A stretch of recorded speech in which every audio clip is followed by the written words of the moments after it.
અને વરસાદ બાદ અમદાવાદના અનેક રસ્તાઓ બિસ્માર હાલતમાં છે। તંત્રના પાપે અમદાવાદની અનેક જગ્યા પરની આ જ પરિસ્થિતિ છે। તો તંત્રના પાપે અમદાવાદના અનેક વિસ્તારો કે રસ્તાઓની હાલત ત્યાંની બિસ્માર। ચાંદખેડા રેલવે સ્ટેશન પાસેનો રોડ કે જે સંપૂર્ણપણે ગાયબ થયો હોય તે પ્રકારની પરિસ્થિતિ। ખાડે ગયેલા રસ્તાથી સ્થાનિકો હેરાન પરેશાન છે, કારણ કે આ રસ્તાની સ્થિતિ છે અને 6 મહિના પહેલા જ ડ્રેનેજની કામગીરી અહીંયા કરવામાં આવી હતી। 6 મહિનાથી આ તકલીફ છે। આવવામાં જવામાં, શાક લેવા, દૂધ લેવા, નાના બાળકોને સ્કૂલ લેવા મૂકવા જવામાં, જેન્ટ્સના નોકરી આવવા જવામાં, કોઈ બીમાર પડી જાય તોય આવવા જવામાં ઘણી બધી તકલીફ પડે છે। અમારે બહાર જવા માટે 5 મિનિટનો જ રસ્તો છે, છતાંય ચાલીને અમારે બીજી સોસાયટી ફરીને કમસે કમ અડધો કલાક થઈ જાય છે આવવા જવામાં, અને સાધન લઈને જતા તો પોણો કલાક થઈ જાય છે। અહીંયા આવવા જવા માટે કોઈ રસ્તો નથી। કેટલા 6 મહિનાથી અમે આ તકલીફમાં છીએ।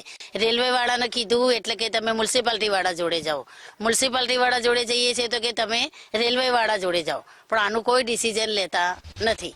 5 મિનિટનો રસ્તો છે અમારે અહીંયાથી આઈઓસી રોડ પર જવા માટે, પણ એના માટે અમારે અડધો કલાક ફરીને જવું પડે છે।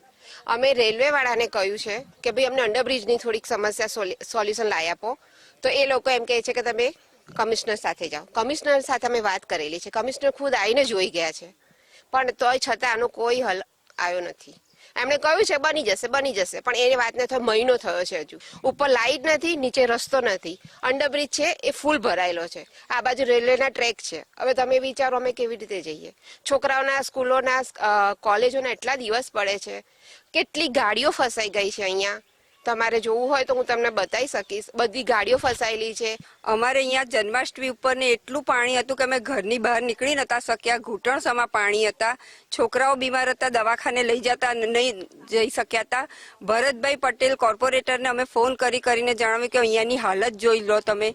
આવીએ છે કર્યું, પણ કોઈ હજુ સુધી જોવા આવ્યું નથી। કેટલી રજૂઆત કરી, કોઈ ઓછામાં ઓછી 1000 એપ્લિકેશન કરી હશે, પણ એનો કોઈ જ નિવારણ આવતું નથી।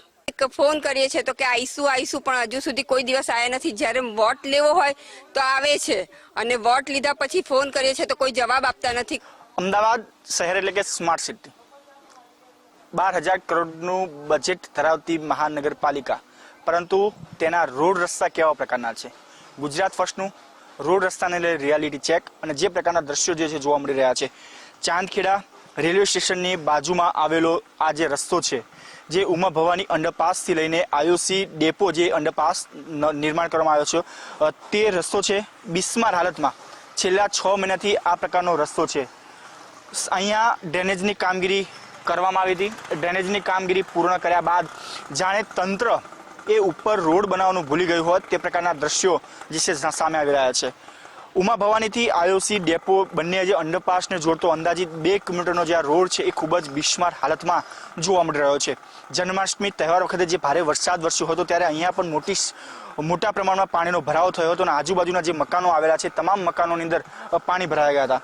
આ રોડ ઉપર આવેલી સોસાયટીની જો વાત કરવામાં આવે તો Gyaneshwar society, Mahipal society, green park 2, Mahavirnagar, Buddhisagar, Pramukh residency, વિદ્યુત પાર્ક જેવી સોસાયટીઓના અનેક જે રહીશો છે, અનેક વખત તંત્રને જે છે રજૂઆત કરવામાં આવી છે, પરંતુ તંત્ર જ્યારે ઘોર નિંદ્રામાં હોય તે પ્રકારના દ્રશ્યો સામે આવી રહ્યા છે। જે સામે જે અંડરપાસ દેખાઈ રહ્યો છે તે અચેર આઈઓસી જે ડેપો છે તે બાજુ જતો અંડરપાસ છે, અને આ બાજુ જે છે ઉમા ભવાની અંડરપાસ, એટલે કે બંને અંડરપાસને જોડતો આ રસ્તો છે જે છેલ્લા 6 મહિનાથી બિસ્માર હાલતમાં જોવા મળી રહ્યો છે। સ્થાનિકો દ્વારા અનેક વખત રજૂઆત કરવામાં આવી છે, જેમાં ચાંદલોડિયા વોર્ડના ભરત પટેલને પણ કોર્પોરેટર સ્થાનિક લોકો દ્વારા કોર્પોરેટરના નિવાસ સ્થાને અને ફોન ઉપર પણ અનેક વખત રજૂઆત કરવામાં આવી છે, પરંતુ કોર્પોરેટર પણ ક્યાંક ને ક્યાંક ઘોર નિંદ્રામાં હોય, તેમની પ્રશ્નોની વાચા આપવા માટે તૈયાર નથી અને પોતાને અનેક વખત રજૂઆત કરવામાં આવી છે, તેમ છતાં તેમની સમસ્યાનું નિરાકરણ આવતું નથી।